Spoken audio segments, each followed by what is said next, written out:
नमस्कार विद्यार्थ्यांनो, माझे नाव माधुरी राजभर आहे. मी तुम्हाला हिंदी हा विषय शिकवणार आहे. आज जो आपला धडा आहे त्याचं नाव काय आहे?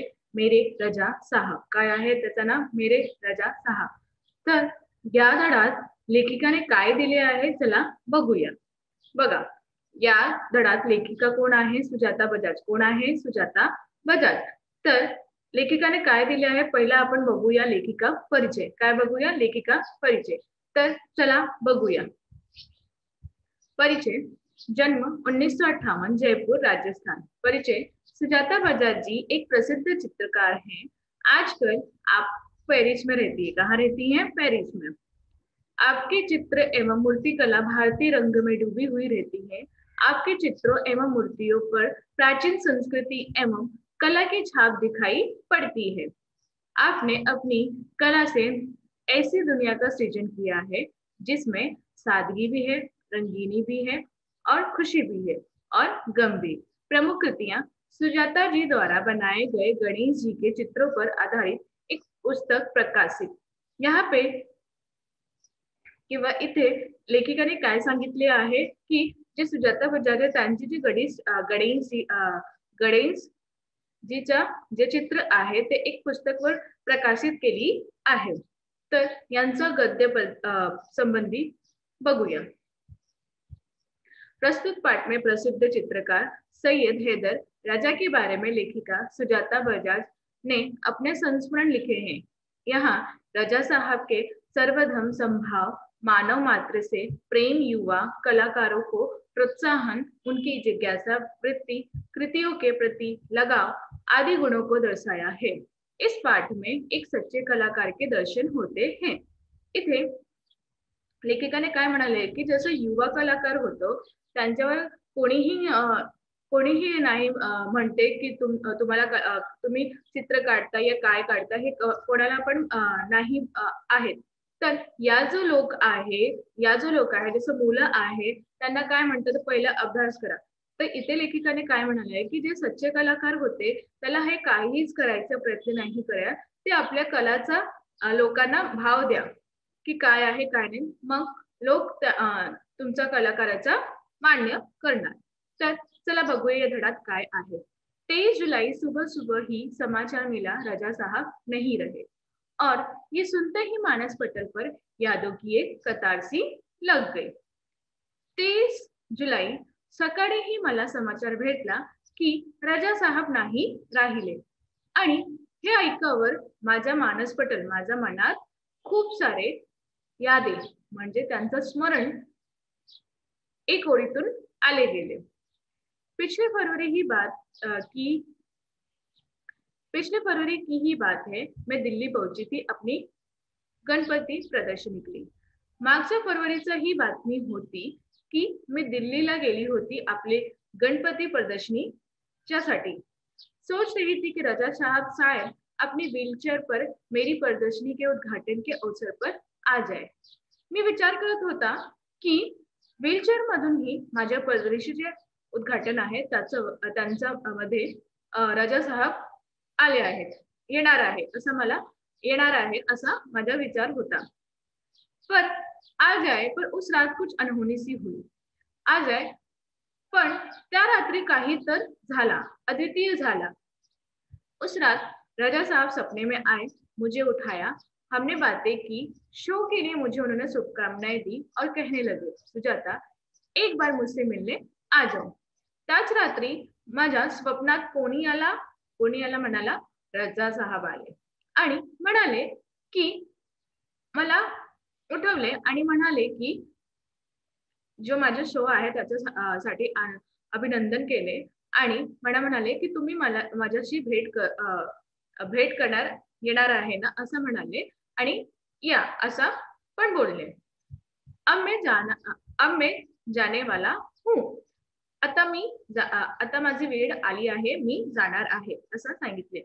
इसके बाद तो रुकना मुश्किल था आणि त्या ऐकूवर मला घरात रुकणं असंभव होता।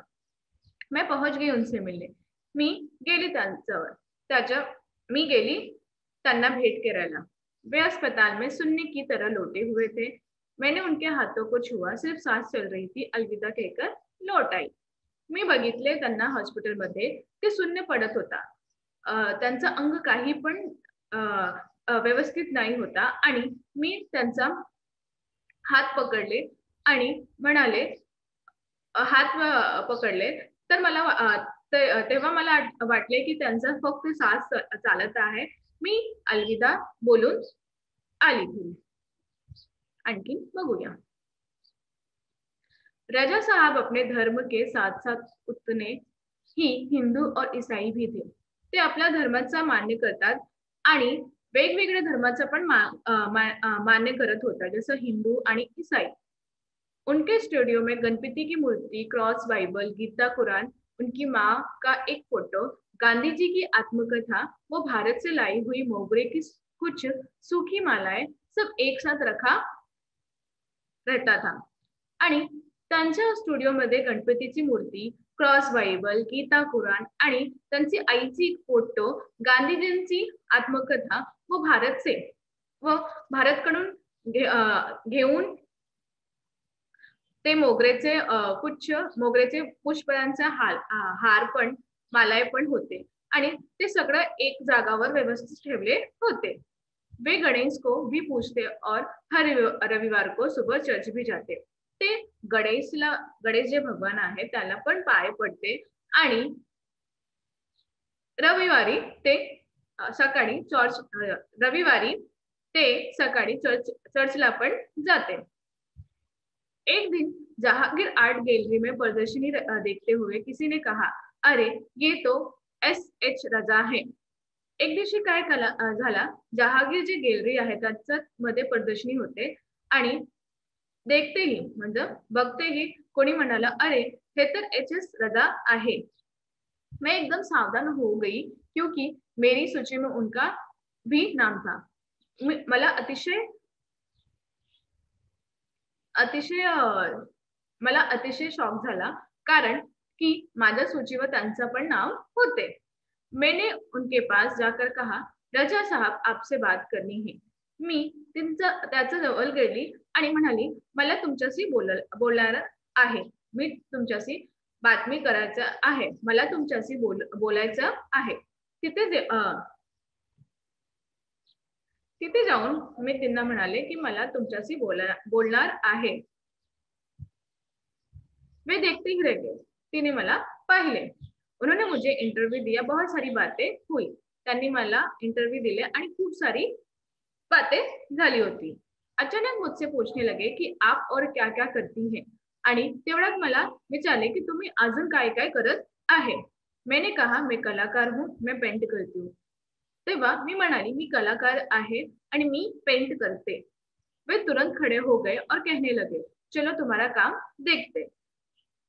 ते त्यावेळीच उभे झाला आणि म्हणाले की चला तुमचं काम बघूया. मैं सोच में पड़ गई. मेरा काम तो पुणे में. मी विचार करत राहिले कारण की माझं जे कार्य आहे ते कुठे आहे? पुणेला आहे. कुठे आहे? पुणेला आहे. उन्हें बताया तो वे बोले चलो पुणे. जेव्हा मी त्यांना सांगितले की माझा जो कार्य आहे, माझं जो काम आहे ते कुठे आहे? पुणे. ते बोलले त्याच वेळी चला पुणे. काय बोलले? त्याच वेळी चला पुणे.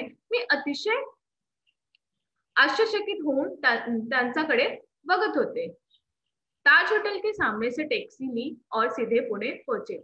आणि त्याच वेळी ताज जे हॉटेलच्या समोर टॅक्सी आली आणि आम्ही कुठे गेला? पुणेला निघाले. उन्होंने मेरा काम देखा और फिर कहा, आपको पेरिस आना है. आपका भविष्य बहुत उज्जवल है. त्याच वेळी त्यांनी माझा कार्य जो होता, पेंटिंग जो होता ते बघितले आणि म्हणाले, तुम्हाला आता कुठे जायचं आहे? पॅरिसला जायचं आहे. तुमचं जे भविष्य आहे ते खूपच उज्जवल आहे. छोटी से छोटी बात भी उनके लिए महत्वपूर्ण हुआ करती थी. छोटी छोटी बातमी भी त्यांना खूप महत्वाची होती. बड़ी तन्मयता और लगन के साथ करते थे सब कुछ. ते खूप तन्मयता मागून आणि लग्नात खूप लग्न म्हणजे रुची घेऊन कार्य करत होता. पेंटिंग बिकने के बाद पेकिंग में भी उनकी रुचि हुआ करती थी. ते पेंटिंग विकत जाता आणि ज्या पेकिंग करते म्हणजे आवडते सगळं जे सामान होते ते आवडतात. त्यावर बी त्यांचं खूपच रुची होते. कोई इस काम में मदद करना चाहता तो मना कर देते आणि आणखी कोई मदत करायचं सांगते की मी पण करू का, ते नाही बोलते. किसी को हाथ नहीं लगाने देते. बड़े करीने से धैर्य के साथ वे पैकिंग करते और कहते थे, लड़की ससुराल जा रही है. आणि ते कार्य जे होतं त्यांचं पॅकिंग करते आणि सांगते की लड़की कुठे चालणार आहे, आपले सासऱ्याला चालली आहे. उसे संभाल कर भेजना है. त्यांना सांभाळून द्यायचं आहे. जब वे किसी को पत्र लिखते या कुछ और लिखते तो मत पूछिए, हर शब्द पर पंक्ति को नाप तोड़कर लिखते थे. फूल उन्हें बहुत प्यारे लगते थे. आणि जेव्हा कधीही त्या पत्र लिहायचा तर पत्रावर खूप सारं असं बातमी लिहायचं, हर शब्दांचा मापतोल करून लिहायचा आणि त्यांना फूल खूपच आवडत होते.